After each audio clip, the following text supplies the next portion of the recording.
All right. I figure us talking about video games and the new stuff that's coming out is actually a really good segue into the next topic because while it's a lot more political, it's also somewhat related to gaming. You know, a little while ago, I did a video where I was reacting to somebody who did a really fantastic video on Saudi Arabia buying up the esports industry. Like, they want to own esports, pretty much. And they've got the money to do so, and they've actually done it quite successfully. I made this video. It was good. I think it did pretty well. And I didn't really think much of it after that, right? I was like, this will probably be a pretty ignored, silent, slow death for esports, right? Turns out it might be a loud, screaming, kicking death, because just the other day, the Esports Awards posted this tweet and video to overwhelming negative response. We are delighted to announce we have entered a 3-year partnership with the ESWCGG, bringing our esteemed awards ceremony to the Esports World Cup, the world's largest gaming festival. The Esports Awards will come to you live from, I'm going to try my best here, Riyadh? I'm assuming it's just Riyadh. Riyadh, Saudi Arabia, on August 24th. Stay tuned and for more information on voting and categories. That's right, guys. Esports, the core, the biggest part of esports now, is not only being owned, but hosted by Saudi Arabia. It's Riyadh. Okay, thank you. Riyadh. This is pretty fucking awful, if I might say so myself.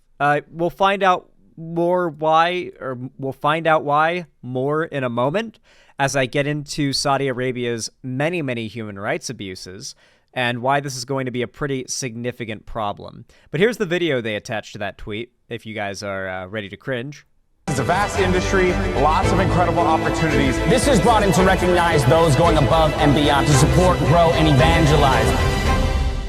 Welcome back, everyone, to the Esports Awards! Let's get alongside each other because truly a rising tide raises all ships. And the winner. Thank you. I love you. Bless your heart. I love this industry and you all mean a lot to me, so thank you so much. Probably one of the most rewarding experiences of my entire life. Soy.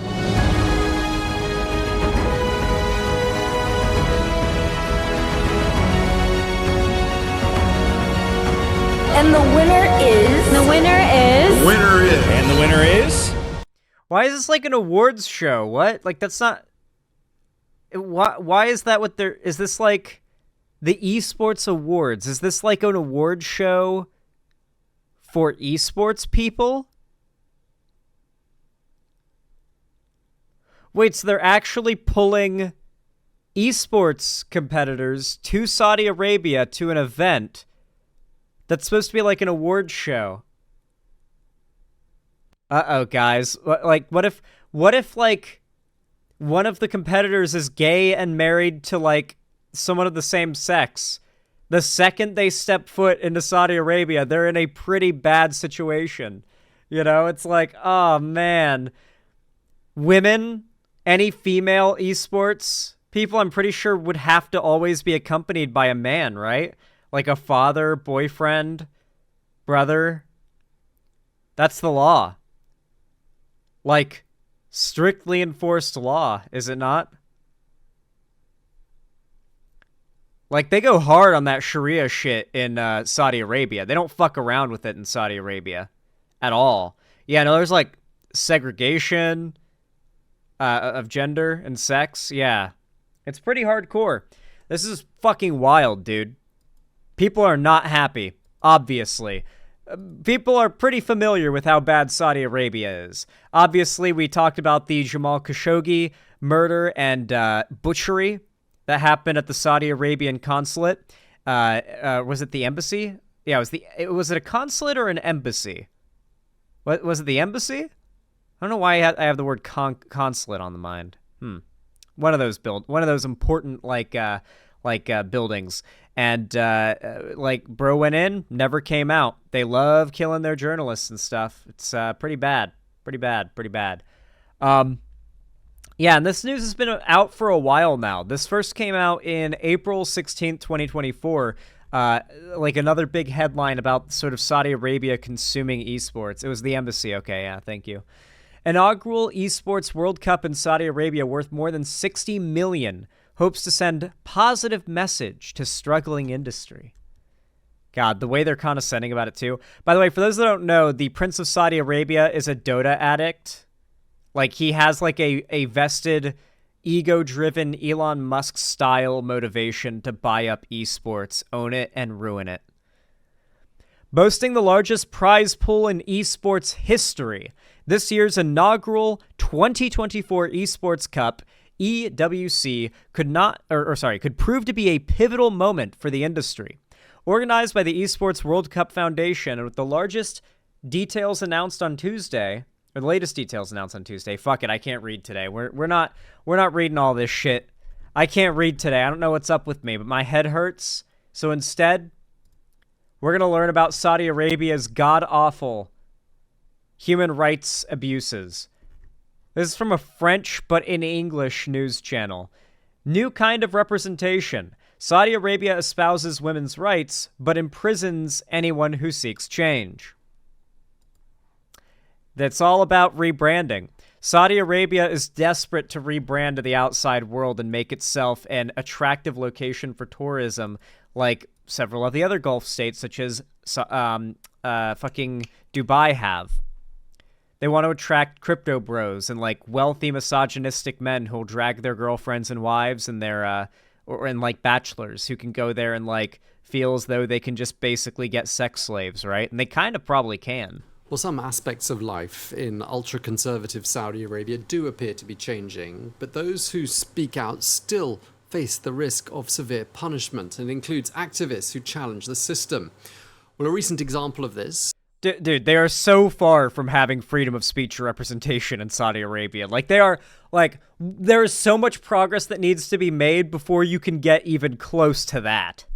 This was that of Manahel Al-Otaibi, who is a fitness instructor with a big social media following in Saudi Arabia. Well, she's just been detained for more than 6 months, accused of launching a propaganda campaign. Well, amongst the issues she spoke out about was the country's male guardianship laws and rules about how women dress. Well, By the way, the Saudi Arabian government is currently paying a whole lot of money to rebrand the country. A lot of like extreme fascist countries, like borderline, are doing this right now. Russia's trying to do it. China's trying to do it to an extent. It just seems like, I mean, even Iran. Iran's trying to do it. Like, there's this sort of reliance on the world thinking that your country is better than it is that kind of suggests, like, the fact that these nations care about what the rest of the world thinks of them in regards to being woke suggests that, like, they're beholden to the opinions of the rest of the world, right? Like, Saudi Arabia knows that it's running out of oil and that it needs to, diversify its investments outside of oil into other industries, and they're probably too late. They're probably too late to maintain the level of wealth that they became accustomed to because of the oil. 29-year-old's case is being handled by a court that's more usually tasked with terrorist-related cases. How is China fascist? Well, here's a good piece of advice. Write out like a list of 15 points, if I remember correctly. Write out 15 checkboxes, and then write down lists of those like fundamental things that tend to be true of fascism. You'll find that all, if not most, of those checkboxes are checked by modern-day China. China is not communist. China is, in fact, state capitalist. China is I would argue, fascist simply because of the actual ethnic genocide they're doing on the Uyghur Muslim population. But that's not the only thing. They're currently, like, trying to crush, like, multiple borderline, like, secessions right now. It's like, yeah, no, China is actually fascist. Like, if you don't think China is fascist, then you're probably a tanky. Let's get more on. Yeah, if you want to find out if China's fascist, go to China and then say, like, attempt to whisper that Xi Jinping looks like Winnie the Pooh, and then see what happens to you, and then tell me China's not fascist. The overall situation in Saudi Arabia, and we can speak to Lina Al-Hathloul, who is the head of monitoring and an activist at ALQST, which is a London-based group advocating for human rights in Saudi Arabia. Thank you so much for joining us. Your sister, Lujain, was imprisoned, is now forbidden from leaving Saudi Arabia because of her activism. First of all, just tell us, how is your sister right now? Well, my sister Lujain is on a travel ban. My whole family is on a travel ban. And being on a travel ban in Saudi Arabia means... That's fucking scary. You know, I don't know if I really talk about it much, but I've done something pretty unusual when it comes to a lot of, like, my family, at least, or people that I know. And when I turned, like, right before my 21st birthday, I moved across the country from Florida to California. This was the first time, like, really, that I'd traveled without my parents or anything. Like, it was truly just going out on my own and then traveling all the way across the country from Florida to Southern California, and then establishing, like, living not on my own, but, like, living without the help of, like, any parental support, and just making enough money to pay bills and stuff and making it work. And then eventually from there, moving all the way up the coast to Washington. Now, at times I feel that, like, when an emergency happens here, like, for example, when my ceiling started leaking, in those moments, I feel such dread that I'm just here fucking alone, that I can't even, like, if everything goes to such awful shit, I can't call my mom and be like, hey, can I crash on your couch? Everything burned down. It's all Jover, you know? I gotta respawn, you know? But your neighbors are nice? My neighbors are very nice, yes. But, like, my point that I'm making here is it's so scary having, like, just a country's distance, like a international, not, is it international? No, a domestic flight between you and, like, your familial support system if anything goes, like, catastrophically wrong. Can you imagine if not only is your family trapped in a country that is, you know, full-on fascist, but you are locked behind an international flight and an international travel ban from getting to your family or your family getting to you. Like, imagine you're just sitting up at night and you hear something freaky and you're just like, oh, my family is on the other side of the planet. Not only that, but, like, even if they tried to get to me now, they couldn't. Isn't that a scary fucking idea? And when I put it into those words, doesn't it help you to kind of empathize with what this woman is going through on the left here?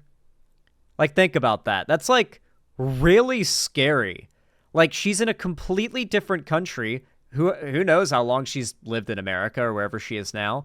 Regardless, she's in a completely different country. And it's probably somewhat strange, you know? There's probably a bit of culture shock, unfamiliar things. And her family is far away, and there is no ability to fall back to them if things go super wrong. She has to be... she's completely on her own. And that's it's a pretty scary situation. It's a pretty scary fucking situation. Reminds me of the Saudi trans woman who was kidnapped recently. Are you talking about Eden Knight? It's a lot more complicated than that if you're talking about Eden Knight. What happened with Eden Knight is her transphobic parents, I believe, hired a transphobic lawyer to masquerade as somebody trying to help her, who, like, groomed her into detransitioning and goaded her into leaving America or Canada, I forget which, I'm not sure where she was living, to go back to Saudi Arabia and then I don't remember if she went back before or after she ended her own life, but it was a big thing. It was a big thing in the trans community on Twitter, in the lefty sphere on Twitter. It was a very tragic thing, and I wish I could tell you the name of the guy responsible besides her parents, the piece of shit who like groomed her into detransitioning and going back to Saudi Arabia, where she wouldn't be free to like be trans and herself and stuff, and would have to leave her friends and everything. Like, yeah. I think she lived in D.C. for a time before moving to her adoptive parents in the state of Georgia, if I remember right. Yeah, I'm not 100% sure. Well, no, his name needs to be spoken, Galaxy Bomb, because his career needs to be destroyed, and he needs to have himself Minecraft. He needs to be Minecrafted, okay? Everyone needs to know his name. That you're in constant fear. In Minecraft. After her release, she was targeted with Pegasus, which is a spyware, zero-click spyware. So she knows she's surveilled, and anything she does could land her in jail again. And you yourself are, of course, quite outspoken. Can you go to Saudi Arabia? Well, if I go back to Saudi Arabia, I will most probably be imprisoned. Salma al-Shihab, who is a Saudi, not very famous activist, she had less than 100 followers. She only retweeted me, and in her charges, she has been sentenced to 27 years for retweeting me. So I guess I will see prison if I go back to Saudi. And does this mean as well you have to be careful about what you say even when you're not in Saudi? Because what you say, couldn't it have repercussions for your sister? 28 years in prison, 27 years in prison for retweeting something she tweeted. Woo! Or for other members of your family who are still there? Well, it's very difficult to say. I mean, it's, of course, a risk management, a daily risk management. We need to get this woman a gun. Actually, several guns. Because they will come for her, won't they? Like, won't like, fanatic, like, anti-women's rights in Saudi Arabia types, like, seek her out, possibly even people from the government? Like, they need to give her, like, she needs a gun. Like, actually, like, there will be assassination attempts. Like, for real. Like, she needs to have, like, she needs to do what those crazy TikTok women do with all the locks in their doors and windows that's, like, super excessive. And she needs to have, like, a lot of guns. And, like, I don't know, a tripwire landmine set up in all the entrances. You know, like, they're going to come for her. Like, if they give you 27 years for retweeting her, they're going to come after her no matter where she is. I have to really consider it. But the thing They've is, done when it we before. were silent at the very beginning, when my sister was arrested and that at the time she was being tortured, we decided not to speak up because we thought that this is the right way to save her and to find a solution. But at the end of the For those who don't understand what she meant by that, it's like when she was being tortured, we thought to be being quiet was best, is because, like, well, if we continue to speak out against the government, that's going to get her into more torture. But then they continue to torture her anyway. So they're like, okay, well, we need to call this out then. Like, they're not going to stop torturing her if we stop calling them out, it turns out. It wasn't like we'll stop torturing this activist if you stop speaking out against our government. The day Saudi Arabia only cares about its image and about public pressure. So the louder I am, the better it is, I think. But, I mean, a lot of people... That's true, War Penguin. Saudi Arabia is #1 in the world for human rights violations. #1. We're wondering, you know, it's a really confusing situation. There are African warlords that are, like, care more about human rights than the Prince of Saudi Arabia. Think about that. Like actual, like, South Sudanese warlords who care more about women's rights than the Prince of Saudi Arabia. For people, certainly in this part of the world. I mean, we're seeing football players going over there. Our friends are posting photographs on social media of their holidays in Saudi Arabia, something people didn't do even a couple of years ago. So it seems like Saudi Arabia is changing. The message we're getting is that the country is becoming more tolerant, more modern. And at the same time, we hear stories like what's happening to your sister. I mean, it's almost as if there are two Saudi Arabias. Absolutely. I think you just summarized There's the Saudi Arabia they're advertising, and then the actual Saudi Arabia. the situation. There are actually two Saudi Arabias, one for Westerners and one for the Saudi people. You mentioned the case of Manahel al-Atabi, the case of my sister, and these are only like the symbolic cases that managed to go out. Fucking oil money, look at that shit. My sister's case is because I'm abroad. Manahel's case is when her sister had to flee Saudi Arabia to speak about her sister. And another example, for example, is the LGBTQ issue in Saudi Arabia. They say that they welcome tourists who are part of the community, but then you have people like Tariq Aziz, who just fled Saudi Arabia after spending a year in prison for tweeting on this matter. So at the end of the day, what is really happening is... Damn, I wish Saudi Arabia was based so we could go there and, like, shop at that farmer's market, you know? That farmer's market looks like, I mean, they've got a lot of everything, you know? Same with Jamaica, really. Yeah, I want to go on a tropical vacation one day. The closest I've been to a tropical vacation before was when I was so young I barely remember it, and it was to the Florida Keys. And, you know, that was pretty solid. It was nice. I definitely enjoyed it. But one day I want to go on like a proper tropical vacation, and I don't know where. Jamaica was an idea, but I hear like it's a bad country in regards to its human rights stuff. So that might be a bad idea. I'd like to be able to go somewhere that I can smoke weed on vacation. That'd be awesome. Like sit on the beach and like hit the concentrate vapes, you know? That'd go crazy. They're probably banned on most beaches, but you know. I don't litter. I clean up litter. I'm the motherfucker who's in the water with a mesh bag cleaning up litter. It's not a joke. A huge PR campaign that Saudi Arabia is undertaking to flirt with the West, to have tourists visit the country. But the situation for Saudis has not changed, and it has even gotten worse with the unprecedented prison sentence. Amsterdam? Is Amsterdam tropical? There's no way Amsterdam is tropical.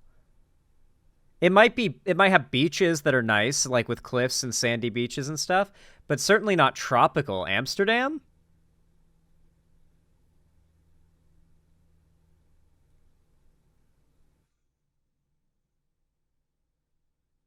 Yeah, no, it is not tropical. For tweets, over 30 weed, years yeah. for tweeting. No, it's got to be tropical. Guam? Do they have weed in Guam?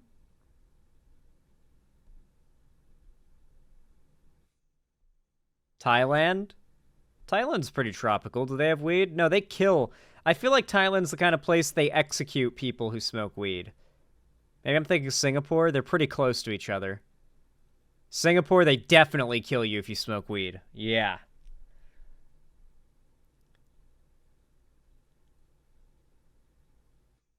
The ABC Islands are both Dutch and tropical. Does Dutch mean weed? That sounds cool. Okay, cool. Unprecedented death penalty rates. Even minors still get executed. So at the end of the day, the situation has not changed. Executing minors, that's fucking crazy. Like, you know they're executing adults, but you know that when they're, like, executing people who are under 18 for speaking out against the government, it's like... they're actually just overtly evil.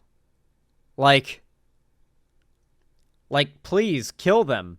Like, kill these guys. It's a dictatorship. It's a police state. Trials are always behind closed doors. SEAL Team 6, do it. The murder of Khashoggi. Why isn't anyone talking about this anymore? It's just very, it represents really what the situation inside Saudi Arabia.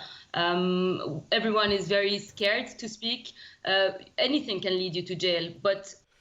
Biden, airstrike these Saudi Arabian oligarchs, and my life is yours!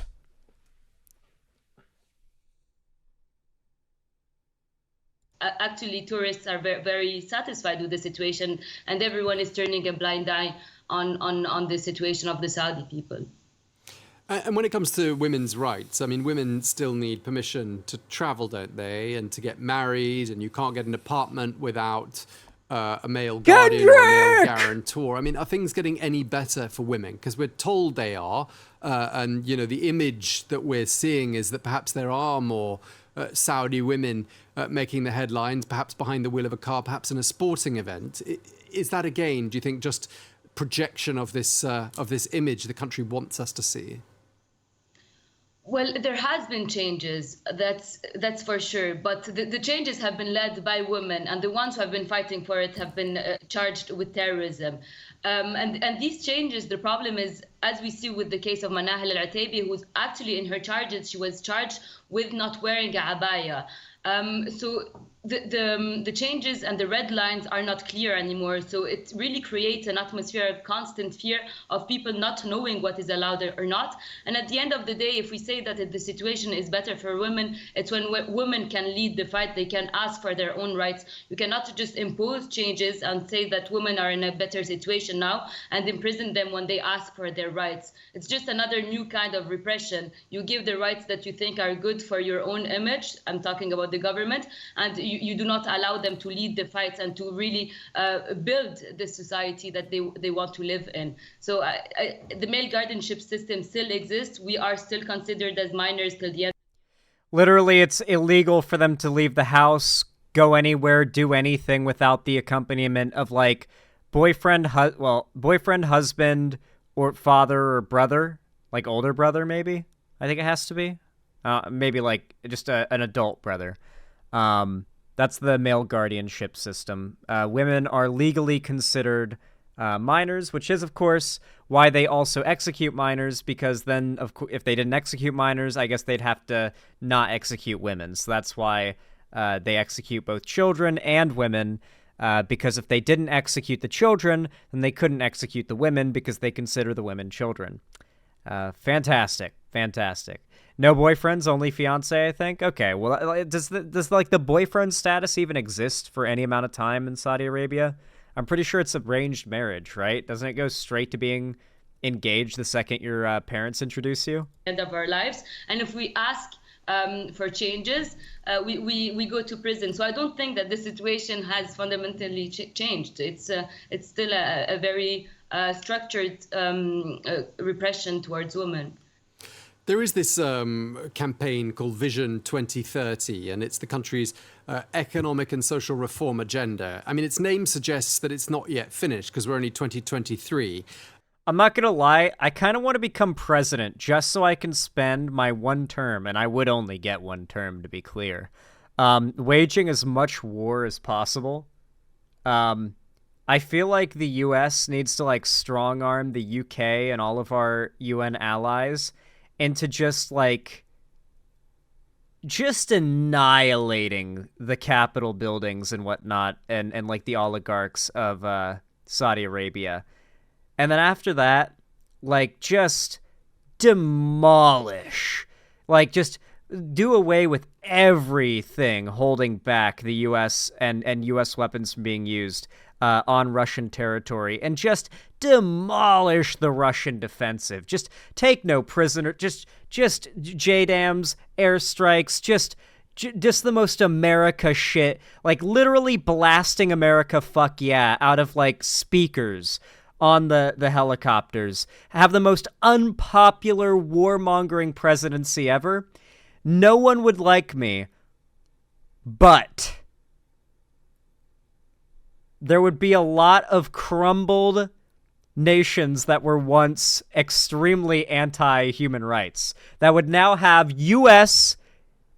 installed democracies for the next president to inherit. And because I'd be such a warmonger, and I'd run as a Republican, of course, I know how those people tick. It'd be easy as fuck to get elected off those people.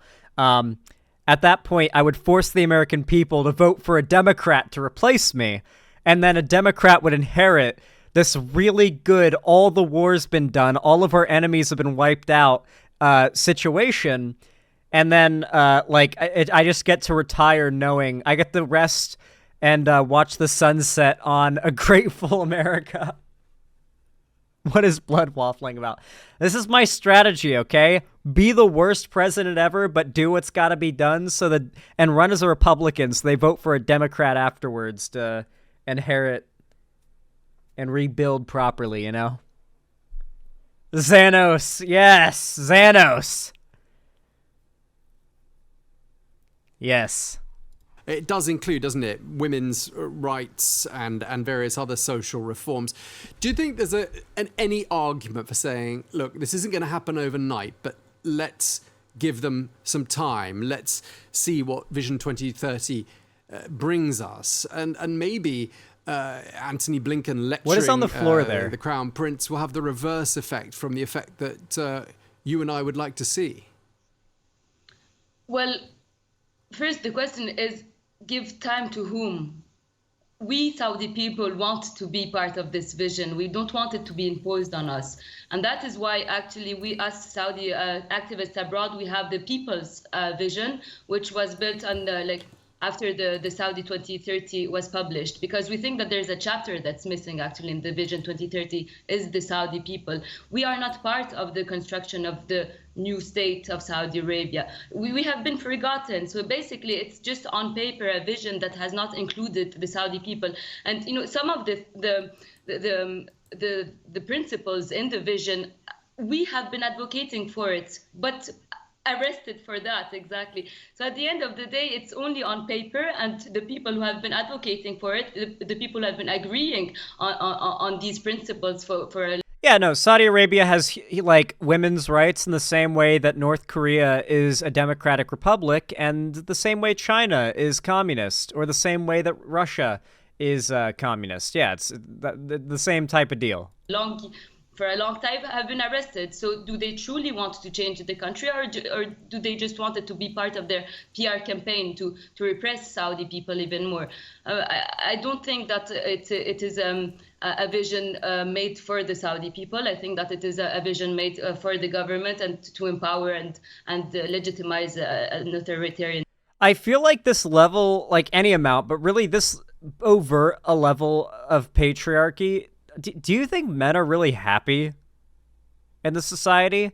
Like, maybe if they're, like, truly just the worst of the worst of the worst types of men, I feel like most guys would kind of deep down hate this, knowing that, like, chances are your wife hates you, probably isn't really attracted to you, probably doesn't even really like you or find you attractive. Like, you'll never really know whether a woman is nice to you because she's afraid of getting hit or some shit like that, or if she actually finds it. Like, you would never know, even if you were a nice guy, like an actual nice guy, you would never know.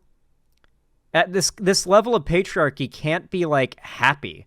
I feel like a lot of the enjoyment of, like, any, like, interaction, I guess, with women is, like, the idea that of your own merits, they might like you for your personality, how you look, your jokes, like, your interests, anything like that.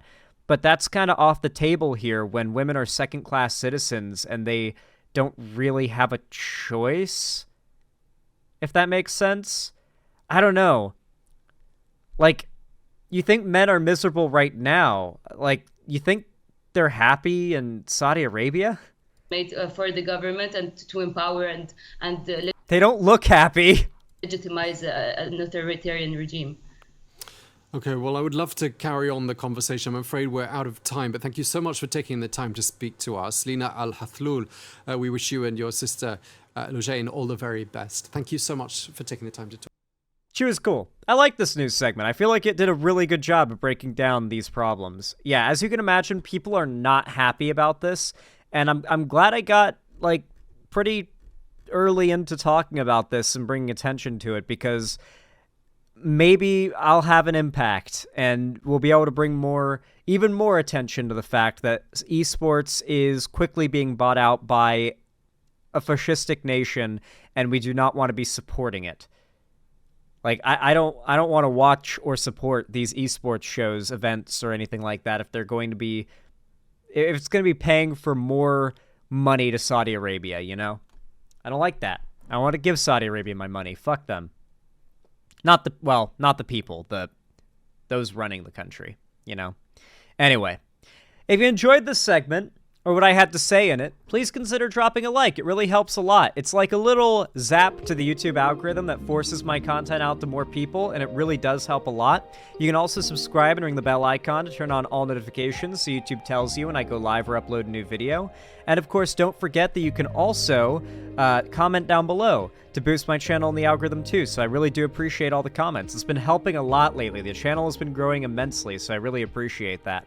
And of course, don't forget, if you want to see more from me on other platforms, follow my social medias, which are linked down below in the description. And you can also join my fan Discord, which is the main hub of my community and fan base, where I do watch parties, call-in streams, and game events. I'm actually doing a watch party in there after this very stream of the Rings of Power. And then, of course, don't forget, if you want to support me directly financially and you can afford it, and you feel like doing so, consider donating, subscribing, or gifting a sub on my website, xanderhall.com/live, or supporting me through YouTube, Twitch, Streamlabs, Stream Elements, or Patreon. Or buying merch to the Streamlabs link down below. But with all that said, if you enjoyed, I hope you come back again. I hope you did enjoy. And as always, have a good one.